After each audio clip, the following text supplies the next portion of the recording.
Sue, we are here at this beautiful park in Hudson, and in the background is the Lighthouse, and I know that your organization is very passionate about that place. Let's talk about where we're located, first of all.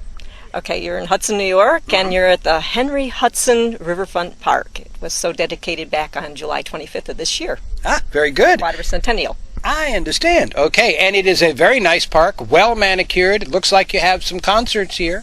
Yes, we do. We had the last special one was the Quadricentennial, but they have regular events, during the summer especially. Now, behind us is this lighthouse, and your group is known as what? The Hudson Athens Lighthouse Preservation Society, and our mission is to preserve the lighthouse and present it to the public, allow public access.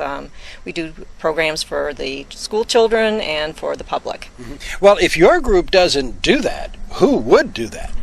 There wouldn't be anybody else. Yeah. We're it. So the lighthouse basically would go into disrepair. Yes, as it was before this group was formed.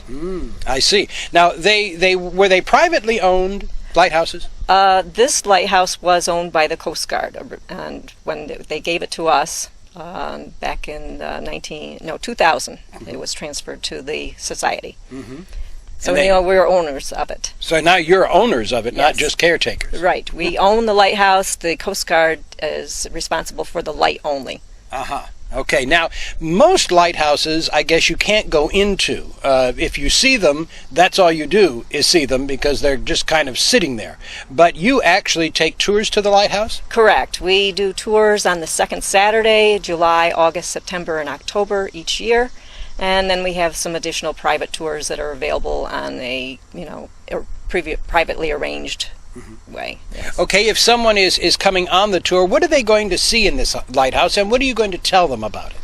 Okay, when they enter the lighthouse, we have usually Emily Brunner, who is a gal who's 85 and a half years old and grew up for 6 years of her life on the lighthouse. So she's one of our docents. And then they see the first floor, kitchen area, sitting room, some memorabilia that we have, the Fresnel lens that would have been at the lighthouse during the time that the Brunners were there, and then the bedrooms on the second floor, as well as the tower with the light and the bell and so on. So we try to give them an idea of what it would have been like to live out in the middle of the Hudson River as a lighthouse keeper. This was a very important lighthouse in the fact that you've got 2 shipping lanes here, do you not? Yes. Now the primary shipping lane is the one between the Hudson shore and the lighthouse. The other lane is now just smaller boats because it's much more shallow.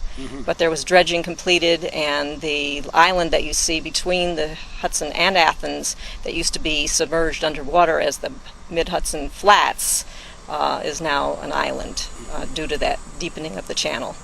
How does the association help to pay for the restoration of this? I mean, because it's right out there in the weather, isn't it? Yes, it is. We had a major project done last fall with the pilings underwater. So not only do we have repairs that people would see with a normal house, and this house is 135 years old, so like any old house, you have constant repair and upkeep that's needed, but we also have the underwater to worry about. So, $200,000 that we have on a state grant, and $400,000 close to for the project as a whole for underwater, keeping the structure from falling into the water.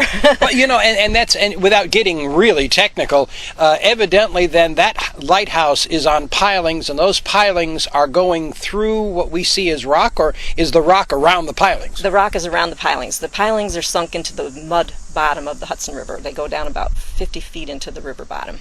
Wow. So they're spruce pilings, and after 135 years and possibly an accident or so, then they needed some help. Has ships bump into it? Well, we think that may have been the case. We are not positive, of course, because that damage may have been, some time ago. Right. But the tours happen again when? Second Saturday of each month, July, August, September, and October. And if people want to get more information about the lighthouse, how do they do that? Okay, we do have a website that they can go to. It's www.hudsonAthensLighthouse.org, and that would be the best way to go about it.